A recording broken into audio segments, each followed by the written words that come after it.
Zlatan Ibrahimovic avec le maillot du Paris Saint-Germain, l'attaquant suédois peut sourire. À 30 ans, il vient de signer un contrat de 3 ans pour un salaire record en Ligue 1, 14 millions d'euros net d'impôts. Je suis très heureux et je veux faire partie de cette aventure. Je suis sûr que nous marquerons l'histoire avec le club. Je suis ici pour gagner et pas pour autre chose. En réalité, la dernière recrue coûtera au club parisien chaque année près de 80 millions d'euros, en comptant les charges, auxquelles viennent s'ajouter les 20 millions d'euros du transfert. Rien ne semble arrêter les investisseurs qataris dans leur volonté de créer une Dream Team au Paris Saint-Germain. Mais un rêve qui a un prix. Cette année, ils auront déboursé 15 millions d'euros pour recruter le milieu de terrain italien de 19 ans, Marco Verratti, 30 millions d'euros pour le napolitain Ezequiel Lavezzi et 45 millions d'euros pour Thiago Silva, acheté au Milan AC.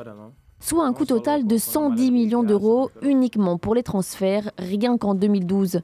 Des sommes astronomiques, choquantes pour les membres du gouvernement français. On a besoin de réguler l'ensemble du football professionnel. Il y a aujourd'hui plus d'1,5 milliard de déficit sur l'ensemble des clubs européens. Et si on n'aboutit pas à ce fair play financier, c'est-à-dire à une régulation, voire un plafonnement de la masse salariale, on voit bien toutes ces dérives qui sont devant nous. Et aujourd'hui, ces salaires qui sont mirobolants.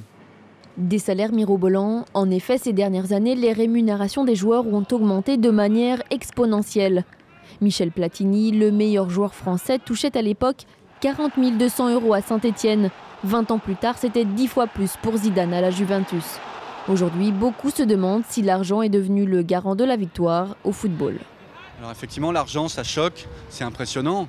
Mais voilà, Manchester City a dépensé beaucoup d'argent, a été champion. Chelsea a dépensé beaucoup d'argent, a été champion. Le Real a dépensé beaucoup d'argent. De toute façon, si vous voulez réussir aujourd'hui, il faut pas être naïf, il faut de l'argent. Aucune excuse alors pour le club parisien qui devra remporter la victoire. Seule exception à la règle, Montpellier qui avec un budget de 35 millions d'euros a remporté le championnat de France cette année.